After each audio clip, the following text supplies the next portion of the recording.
Ito ang Bagong Bayan, Sultan Kudarat. Napakaganda ang kapaligiran. May angking ganda ang kanyang luntiang kabundukan at kapaligiran. Walang traffic, napakalawak ng lupain, at taglay nito ang siyang nagbibigay ng pinaigting na turismo dito sa kanilang bayan. Dito makikita ang Bansada Agri-Eco Farm, tourist spot dito sa Bagong Bayan. Napakaganda ng kanilang municipal building dito na kung saan located at the center part of their place. Napakalawak ang lupain ng nasabing lugar. Meron itong nasasakupang 19 barangays na nakapaloob sa Vicente ng Bagong Bayan. Ang iba nito ay nasa kabundukan at nasa kapatagan. Ngunit kung ano man ang nakikita niyong ganda sa kapaligiran ng Bagong Bayan, siya rin ang katumbas kapag ito'y dumating na ang tag-ulan.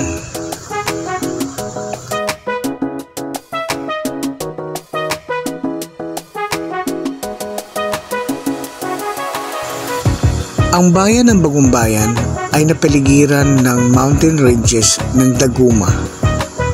Sa baba, sa tanaw mo kung gaano kaganda ang kapaligiran ng Bagong Bayan.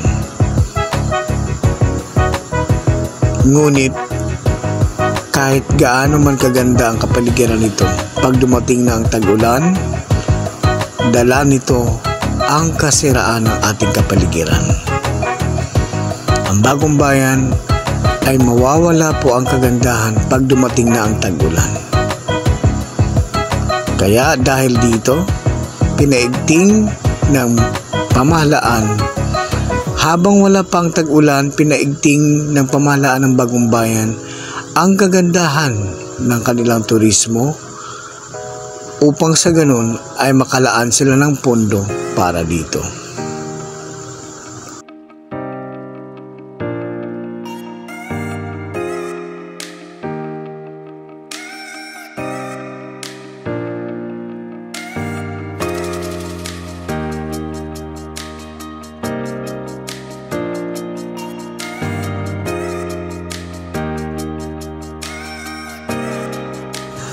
Ang lahat ng kagandahang yan na nakikita nyo tuwing tag-araw, iba ang makikita nyo pagsapit ng tag-ulan. Ganito maisalarawan ang bayan ng Bagong Bayan sa panahon ng tag-ulan.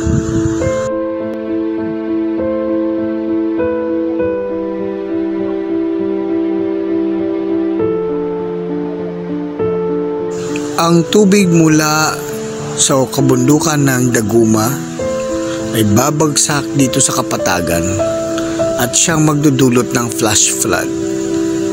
Madalas, ang kapatagan, yung ibang barangay ay ma-isolate dahil unpassable na po ito dahil nasisira po ang ibang daan at umaapaw po ang rumaragasang tubig nito.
Pagkalipas ng ilang araw, inilunsad dito sa Bagong Bayan ang Bansada Base ng Kabalikat Net Philippines Malaya Incorporated.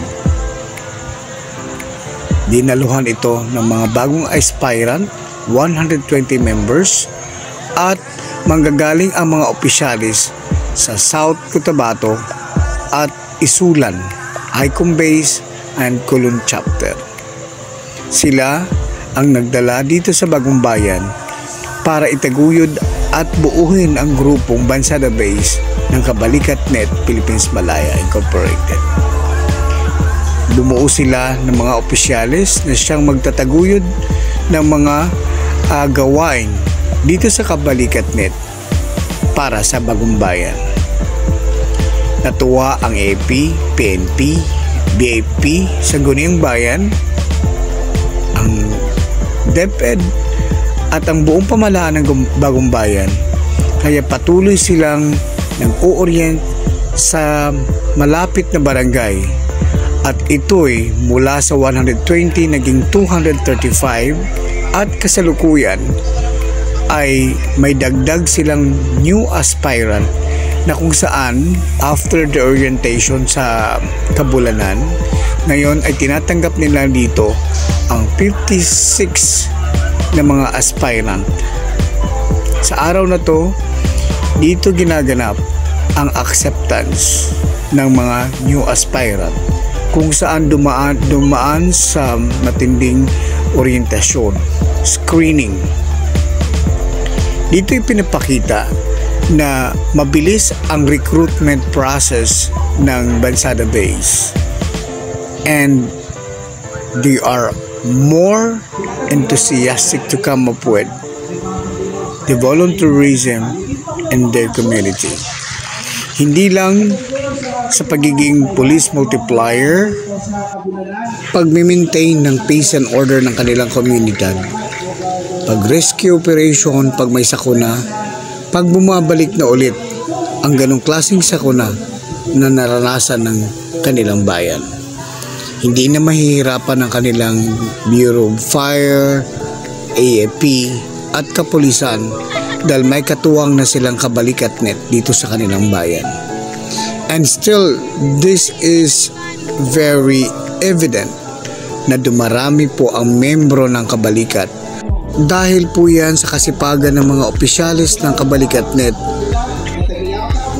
Malayo, nasa bundok man o sa kapatagan ng barangay, ay pinupuntahan po ng Kabalikat Net para magbigay ng orientasyon, at mabilis pong dumami dahil masipag po sila sa kanilang recruitment. Ang bawat membro ng Kabalikat ay nire-require na magkaroon ng radyo para sa tuwing merong bagyo o anumang emergency ay agad ito makapagbato ng kanilang mensahe doon sa pinaka-receiver ng komunikasyon. Dahil may lugar pa rin sa Bagong Bayan na dead spot at wala pong signal ang telecommunication, at radyo lamang ang pwedeng magagamit para sa communication.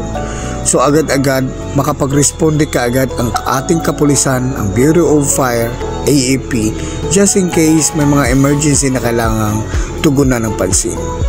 Masipag po ang mga opisyalis ng Kabalikat Net dito sa Bagong Bayan, kaya po nakikita nyo po na dumadami po ang mga miyembro nito. Malakas at matindi po ang recruitment process nila, selection process at screening process. Dahil nga po, inaantabayanan nila na kung sakasakaling nangangailangan sila ng mga responde, hindi na kailangan. Dahil kung kada barangay may kabalikat, agad-agad ito'y marirespondihan ng kapwa kabalikat din.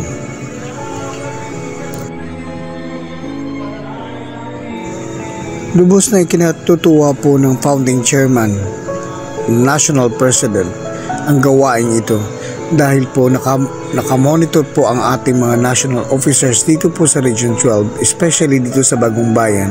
Dahil guys, tingnan nyo lang, itong lugar ng Bagong Bayan ay Bansada Base pa lang po yan, at ganyan nakadami ang membro nila.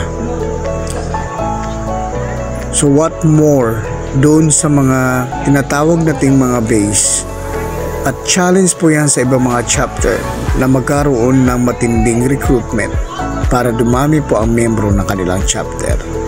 Abangan po ang mga upcoming event ng Bansada Base. Maraming salamat po.